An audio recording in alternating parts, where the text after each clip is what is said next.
사도신경하심으로 우리의 신앙을 하나님 앞에 고백합니다. 나는 전능하신 아버지 하나님, 천지의 창조주를 믿습니다. 나는 그의 유일하신 아들 우리 주 예수 그리스도를 믿습니다.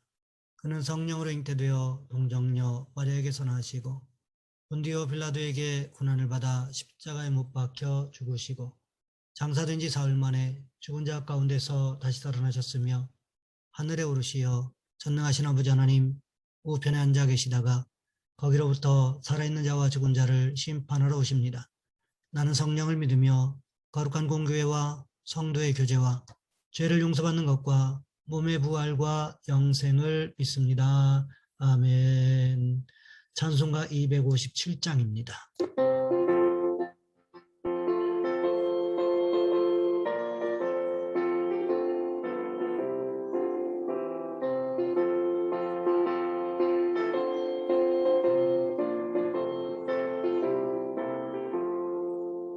마음에 가득한 의심을 깨치고 지극히 화평한 마음으로 찬송을 부르는 어린 양 예수의 그 피로 속죄함 얻었네.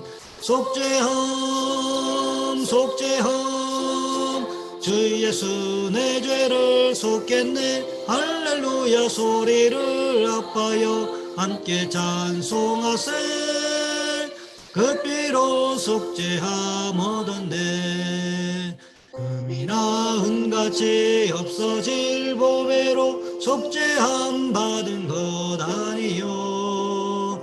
거룩한 하나님 어린 양 예수의 그 피로 속죄함 얻었네. 속죄함 속죄함 주 예수 내 죄를 속겠네. 할렐루야 소리를 아파여 함께 찬송하세. 그 피로 속죄함 얻었네.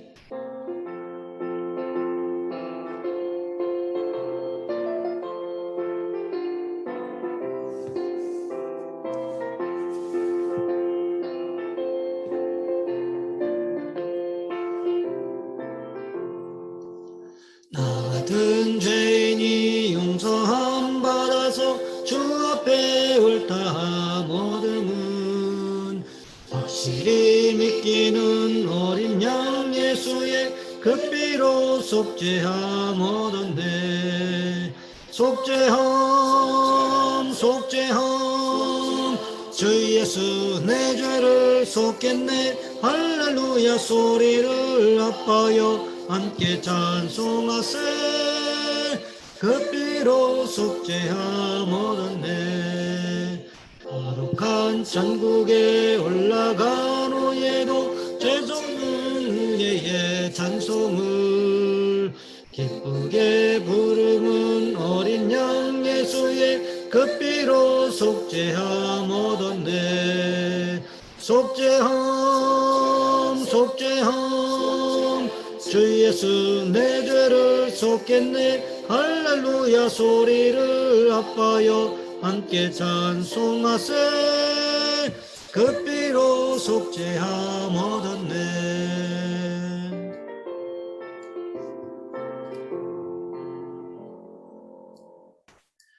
오늘 말씀 열왕기하 23장에서 보겠습니다. 열왕기하 23장 31절로 35절까지 말씀입니다. 제가 가진 성경은 구약 성경 604쪽에 있습니다. 제가 봉독해 드립니다. 여호아스가 왕이 될 때에 나이가 23세라. 예루살렘에서 석 달간 다스리니라. 그의 어머니의 이름은 하무달이라. 림나 예레미야의 딸이더라. 여호아스가 그의 조상들의 모든 행위대로 여호와 보시기에 악을 행하였더니 바로 느고가 그를 하맛 땅 리블라에 가두어 예루살렘에서 왕이 되지 못하게 하고 또 그 나라로 은 100달란트와 금 1달란트를 벌금으로 내게 하고 바로 느고가 요시아의 아들 엘리야김을 그의 아버지 요시아를 대신하여 왕으로 삼고 그의 이름을 고쳐 여호야김이라 하고 여호아스는 애굽으로 잡아갔더니 그가 거기서 죽으니라. 여호야김이 은과 금을 바로에게 주니라. 그가 바로 느고의 명령대로 그에게 그 돈을 주기 위하여 나라에 부과하되 백성들 각 사람의 힘대로 액수를 정하고 은금을 징수하였더라. 아멘. 오늘 본문의 말씀을 가지고 우상 숭배의 회복이라는 제목으로 함께 말씀을 살펴보겠습니다. 사람은 자기의 타성을 벗어나기가 어렵게 설계되어 있는 것 같습니다. 이것을 경로 의존성이라고 합니다. 한번 다닌 길로 다니려고 하고 다녔던 길이 편하고 안전하다고 여긴다는 것입니다. 누군가 그 길 외에 다른 곳으로 가려고 하면 불안하게 여기고 불온하게 본다는 것입니다. 그래서 그동안 해왔던 대로 전통대로 하는 것을 지지하고 지키려고 하는 경향이 있다고 합니다. 이런 경로 의존성은 동물들도 가지고 있습니다. 하천에서 태어나고 자란 연어는 멀리 북태평양과 베링해 등에서 3 내지 5년 동안 성장하고 자라납니다. 그리고 때가 되면 태평양 바다를 가로지르고 건너서 결국 자신이 태어났던 양양이나 남대천으로 돌아와서 산란하고 그곳에서 마지막을 맞이합니다. 다시 자신이 있던 곳으로 돌아오려는 경향은 삶에도 있어서 이미 엇나간 삶을 다시 회복하려고 합니다. 하지만 마음대로 이러한 회복이 이루어지는 것은 아닙니다. 요시아가 어떻게 죽었습니까? 애굽왕 바로 느고의 입에서 나온 하나님의 말씀을 무시하고 무깃도에서 바로 느고와 일전을 벌이다가 우연히 쏜 화살에 맞아서 중상을 입었다는 거지요. 만일 요시아가 무리하게 애굽의 바로 느고와 일전을 벌이지만 않았더라도 남왕국 유다는 다윗 왕의 때를 회복할 수도 있었다는 거지요. 하지만 어떻습니까? 요시아가 전장에서 전사하는 바람에 모든 것이 물거품으로 돌아가 버리고 말았다는 거지요. 여기서 의문점이 남는 것은 그렇게도 신앙이 좋았던 요시아가 왜 갑자기 자기 나라의 전쟁도 아닌 애굽과 아수르의 전쟁에 뛰어들어서 죽고 패전함으로 인해서 엄청난 전쟁 책임 부담을 유다에게 물려주게 되었느냐는 거지요. 아마도 요시아는 아수르와 애굽, 바빌론 중에서 친아수르 정책을 구사했던 것 같습니다. 그래서 아수르를 치러 올라가는 바로 느고의 군대를 누가 시키지 않았음에도 막으려고 하다가 결국 자신은 전사하고 나라는 패전의 멍에를 뒤집어 쓰고 말았다는 거지요. 요시아에게는 아들이 4명 있었습니다. 그 아들들의 이름이 요하난, 여호야김, 시드기야 그리고 살룸이었습니다. 요시아가 전쟁터에서 죽자 유다 백성들은 요시아의 아들 중에서 맏아들이 아닌 살룸을 왕으로 세웠습니다. 그리고는 살룸의 이름을 여호아하스라고 불렀습니다. 이에 대한 말씀이 예레미야 22장 11절과 12절 말씀해 보시면 기록되어 있는데 이렇게 기록되어 있습니다. 여호와께서 유다 왕 요시아의 아들 곧 그의 아버지 요시아를 이어 왕이 되었다가 이곳에서 나간 살룸에 대하여 이와 같이 말씀하시니라. 그가 이곳으로 다시 돌아오지 못하고 잡혀간 곳에서 그가 거기서 죽으리니 이 땅을 다시 보지 못하리라. 요하난의 이름은 언급이 되지 않기 때문에 알 수가 없고 살룸보다는 분명히 여호야김이 형이었습니다. 그럼에도 불구하고 남왕국 유다의 장로들이 형을 제쳐놓고 동생인 살룸을 왕으로 세웠습니다. 그것을 보면 아마도 살룸이 실력면이나 성격적인 면에서 훨씬 더 나았던 모양입니다. 아버지 요시아와 같은 성격적인 강인함이 보였던 모양입니다. 그래서 유다 장로들의 손에 의해서 살룸이 왕의 자리에 등극하게 되었습니다. 유다 백성들은 똑똑한 왕을 세웠기 때문에 이제는 안전할 것이라고 생각했을 것입니다. 하지만 문제는 여호아하스가 성경적인 사람이 아니었다는 거지요.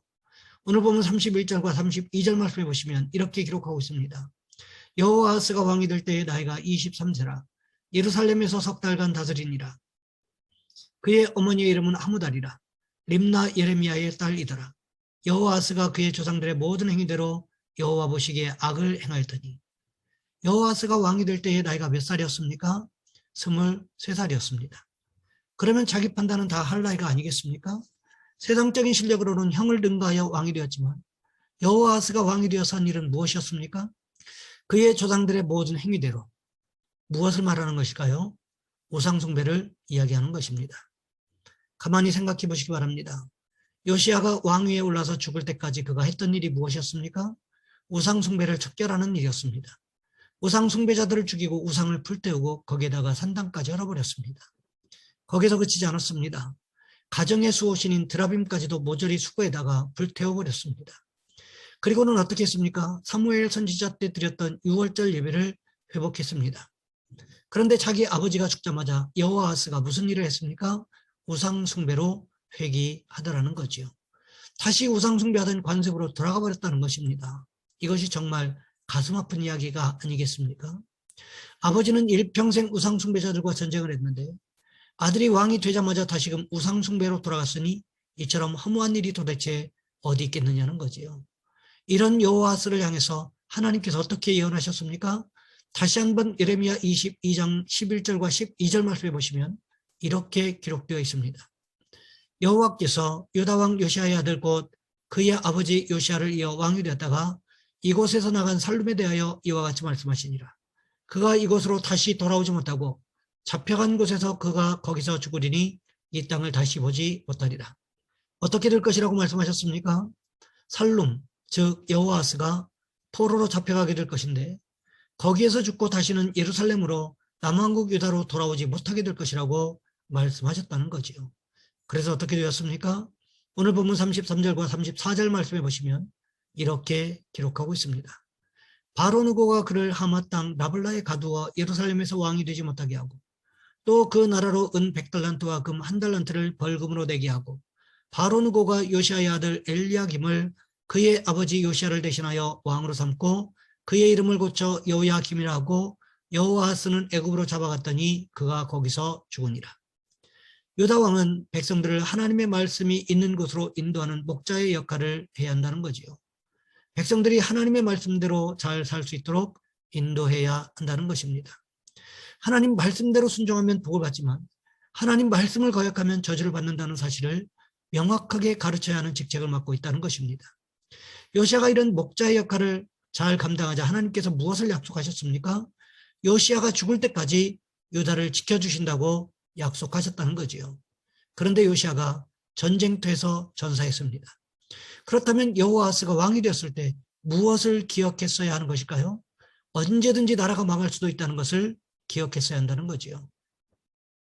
만일 여호아스가 망할 때 망하더라도 하나님 말씀대로 나라를 통치하고 백성들이 하나님 말씀대로 살도록 강력하게 권고했더라면 하나님께서는 또다시 멸망의 시간을 연장시켜 주셨을 것입니다.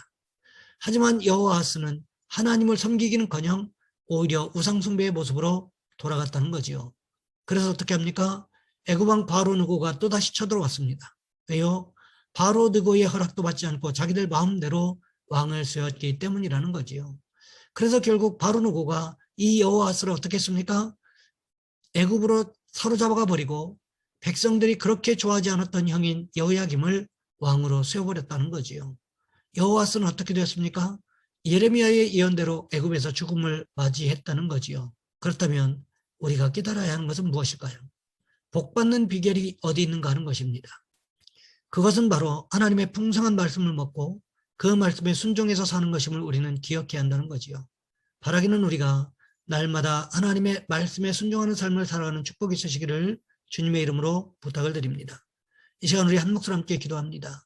하나님, 우리가 하나님의 풍성한 말씀을 먹고 그 말씀에 순종하여 삶으로 인해서 축복된 인생을 살아가게 도와주옵소서.